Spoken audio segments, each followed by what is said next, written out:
It was inevitable that sooner or later I would have to bake a cake. Hello world! Welcome to another episode of Cooking with the Master Chefs with me, Michael Lang. This is the show where I take a recipe from last week's episode of Masterchef. Switch! Tonight, get those burgers on there! the race for the title shifts into high gear. And then try to recreate it here, right in my kitchen. So we're recreating Nick's coffee cake. It's a vanilla coffee cake with a coffee mascarpone. That said, let's get baking.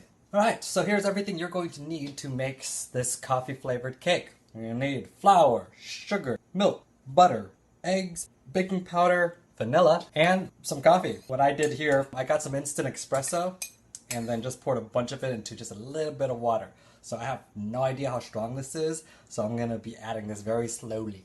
As always, the full recipe is going to be in the descriptions below. Alright, so first thing is first, you're going to go ahead and chop up your butter into little pieces, toss that into the mixer, also add in your sugar, and let it all just incorporate and work together. While you're doing that, then sift the flour into a large bowl. The reason why we're sifting it is so that it gets nice and light and fluffy, so that way it doesn't clump up when you're mixing it together.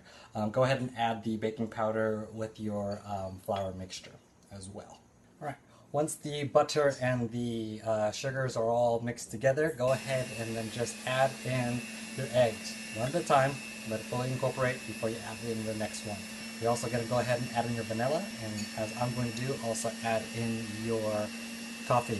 Once you have the eggs to the butter, go ahead and then add in your milk and your flour. We're actually going to do this in parts, so we're going to add a third of the flour in first, mix it together, then add half a cup of the milk, and then another third of the flour, rest of the milk, and then the rest of the flour. This way it all gets incorporated evenly and it doesn't get all clumpy and mixy and all that good stuff. Once the batter is nice and mixed together, make sure your oven is preheated to 350 degrees. You're then going to take two 9-inch pans, grease them up with more butter, and then pour in your batter into both pans. Toss in the oven, let them cook for about 25 to 30 minutes depending on how well your oven bakes. A little trick to know when it's done, just take a toothpick or a fork, stick it right in the middle. If it comes out clean, it means it's done. While the cake is actually baking, we're going to go ahead and make our frosting. You're only going to need 4 ingredients for the mascarpone frosting. Basically some heavy cream, powdered sugar, the mascarpone, and then more coffee.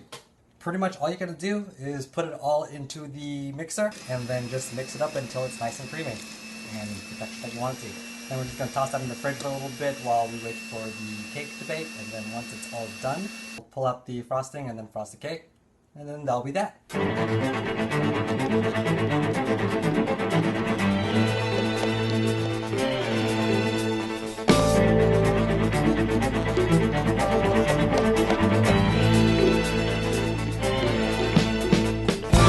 There you go. Didn't make enough frosting to go all the way around, but enough for this mid-section and the top. Probably could have also whipped the frosting a little bit more, but like I said, baking, not really my thing. Yeah, hope you guys enjoyed the recipe. I'm going to go ahead and slice a piece of this and see how it actually tastes. Thank you, Master Chef, as always, for constantly inspiring me to make crazy and wonderful things. If you guys don't watch the show, you can catch it on Fox every Wednesday nights.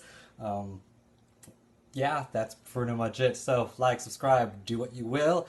I'm gonna enjoy some cake. You guys have a great night, and I'll see you again next week. But we are back, and tonight we are making curry. We're gonna do a potato, chickpea, English